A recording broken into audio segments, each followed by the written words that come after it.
In this video, we'll be taking a look at 3 college football games happening on January 1st, 2026, and providing you with free team picks and total picks for each one of those games, so 6 picks in total. Welcome back to Cash Out Sports. Let's dive right into it. Oh, and don't forget to subscribe and to click the bell icon to get notified as soon as these videos get released, so that you have more time to plan out your bets, as we provide these videos on a daily basis. I can guarantee that you'll have all the important information that you'll need on these 3 college football games after fully watching this video. One more thing before we start: if you would like to gain access to our best exclusive sports picks to take your journey to the next level, then check out our Patreon in the link down below, where we offer our best single picks, parlay picks, and much more. Now let's get started. Oregon versus Texas Tech. It is usually wise to back the team with the better defensive line in the postseason, and Texas Tech looks like the clearest example of that idea right now. Actually, let's skip the hedge. Texas Tech has the best defensive line in the country. When Oregon faced a defensive front in Indiana that is at least in the same ballpark, it allowed 6 sacks for 35 yards in early October. If the Red Raiders front gets anything close to that kind of pressure, you can absolutely see them creating the kind of chaos that swings a game, not just a drive. Honestly, Texas Tech might be the walking, breathing case study of how badly we all still handle transfer-heavy rosters. Public bettors, market-making sharps, and the odds makers themselves are still trying to get comfortable with rosters that are rebuilt almost overnight. The so-called transfer portal is basically a very loud spreadsheet where players can now move and play right away instead of sitting a year. And that simple rule tweak changed everything. That rule change encouraged more movement, and once money got involved for players, programs like Texas Tech could stack an unusual number of plug-and-play difference makers from all over the country. It is still a new kind of roster building, and we are clearly not great at pricing it yet, which is how you end up with a team that looks one way on paper in August and like something completely different by January. Here is the thing: why is Texas Tech an underdog to Oregon at all when the current SP Plus numbers say the Red Raiders are roughly 2.5 points better on a neutral field? Why are they catching points when they have not lost a game with Baron Morton starting?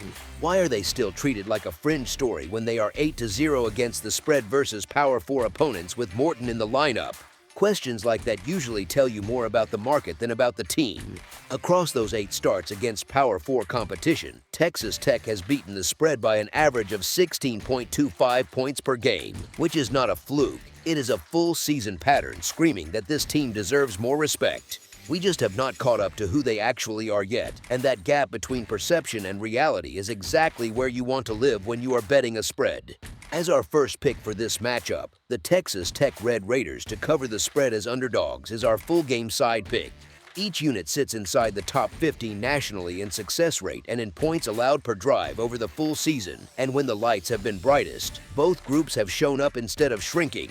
There is nothing in their profiles that suggests they suddenly forget how to tackle just because the number on the scoreboard graphic is bigger. On Texas Tech's side, it is hard for anyone to move the ball cleanly against this defense for 4 quarters. They sit first in the nation in opponent expected points added per play, and they are also at the top in early downs expected points added and in quality drive rate allowed, which means they choke off efficiency before an opponent can even build a real scoring chance. People will look at Oregon's messy 4th quarter against James Madison and say, see, a better offense will torch them, but that frame ignores that most of that stretch was played with backups in a game that was already out of reach early in the second half. Here, both defenses should be fully locked in, and red zone success rate has a very real chance to decide how many points we actually see.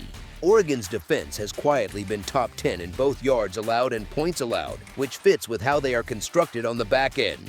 They are built to erase explosive passes, which happens to be Texas Tech's most dangerous weapon with Morton, so big plays through the air may be more rare than usual. On the other side, Texas Tech's front 7 is brutal against the run, giving up only a bit more than 60 rushing yards per game in Big 12 play, and that kind of resistance forces opponents into long, patient marches instead of quick strikes. Both staffs also tend to dial the tempo down in big games, trusting field position, punting, and defense more than tempo tricks, which naturally squeezes the total. Yes, both offenses absolutely have the tools to score, and the weather on Thursday should cooperate, so this is not some slog in a snowstorm. But in a neutral site playoff-style setting, with two disciplined defenses and two offenses that may have to work harder than usual just to cross midfield, scoring can come in spurts instead of waves. If drives are longer, red zone trips are tougher, and explosives are limited on both sides, then the total number of points has a very realistic chance to land lower than most people expect when they first see these logos next to each other. As our second pick for this matchup, under the projected total is our full game total pick.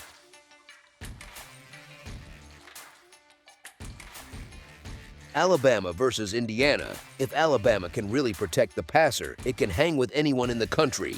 The issue is that even this version of Alabama has cracks in its pass protection, and that specific flaw plays right into what Indiana does best.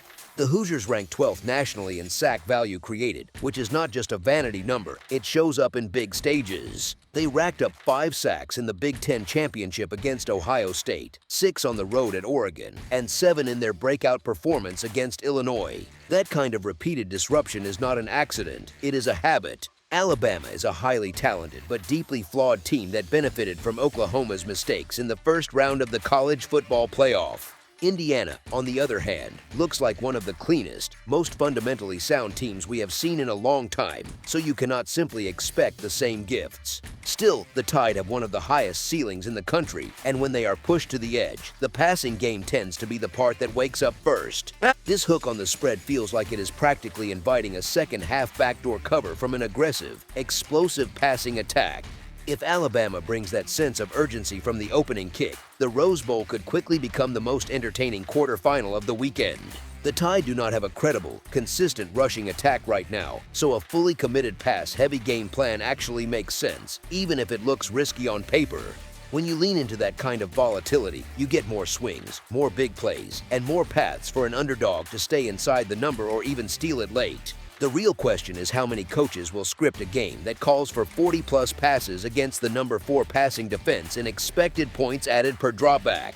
Kalen DeBoer trusts his passing designs, and he trusts his quarterback play, but it is still a big leap to embrace that much volume against a defense this sharp. Once Indiana's balanced offense has applied some scoreboard pressure, especially given how good it is at creating quality drives and finishing them, DeBoer is likely to feel that urgency anyway. That is when Alabama's receivers and playmakers become dangerous, when the Tide are forced to push and every dropback doubles as both a risk and a chance for a chunk gain. Alabama arrives after that wild comeback against Oklahoma, carrying momentum and proof that it can score quickly when it has to.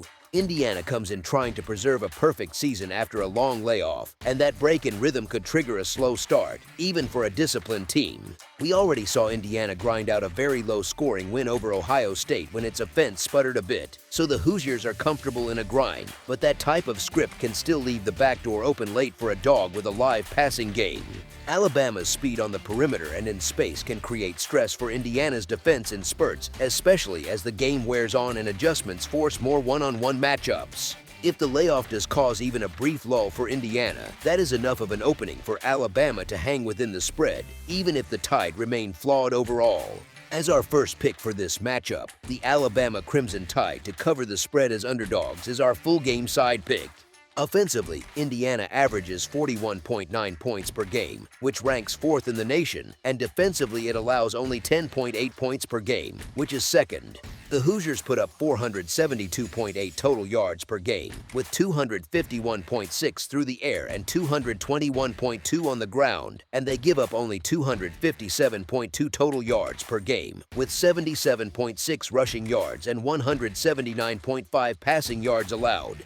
That profile looks like a juggernaut, a team that can score in a hurry and still choke off most opponents, which usually pushes totals toward the upper end unless the game turns into a pure defensive stalemate.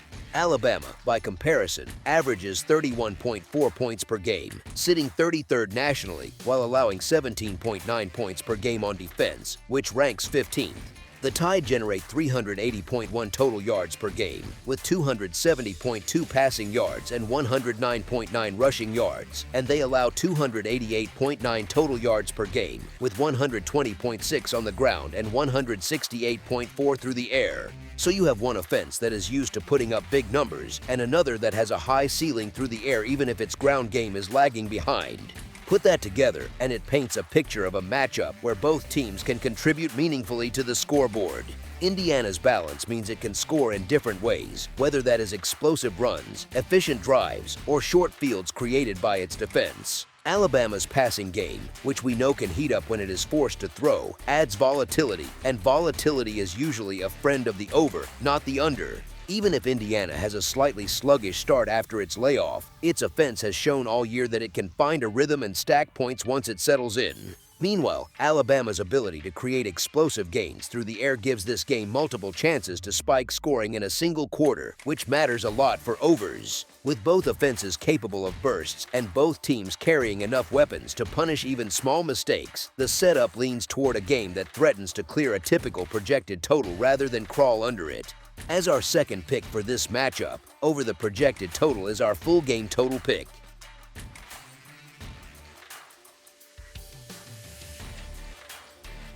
Mississippi versus Georgia. The Ole Miss Rebels face the Georgia Bulldogs in the Sugar Bowl in a rematch of their regular season meeting, a game Georgia won by 8 points in Athens. Ole Miss moved the ball really well in that first clash, becoming one of only 3 teams to score more than 20 points on Georgia in 2025. But this time, I expect the matchup to tilt more clearly toward the Bulldogs, especially on the defensive side. Georgia's defense has been on a serious heater lately. Across its last 4 games, that unit has given up only 7.25 points per game, and it sits inside the top 25 in expected points added per rush, expected points added per dropback, and quality drive rate allowed. That combination usually means you are not just stopping people, you are strangling their best ideas on early downs and forcing them into low percentage situations over and over again. On the other side, the Rebels' defense has flashed, but it has also sprung leaks often enough that you do not really trust it for 4 full quarters against a complete offense. Georgia is still one of the most balanced teams in the country, and the Bulldogs also hold top 25 marks offensively in those same 3 categories, so they can attack Ole Miss in a lot of different ways without getting one-dimensional. Ole Miss quarterback Trinidad Chambliss and his offense looked sharp in round 1 against an overmatched Tulane team, and that kind of showing can build confidence. But going from a group of 5 defense to this Georgia defense is a massive jump in difficulty. Here, the coaching edge and playoff experience matter quite a bit, especially with Lane Kiffin not on the Rebels sideline. Kirby Smart has lived in this playoff format for years, and that familiarity should help Georgia make the right in-game adjustments once the early script wears off.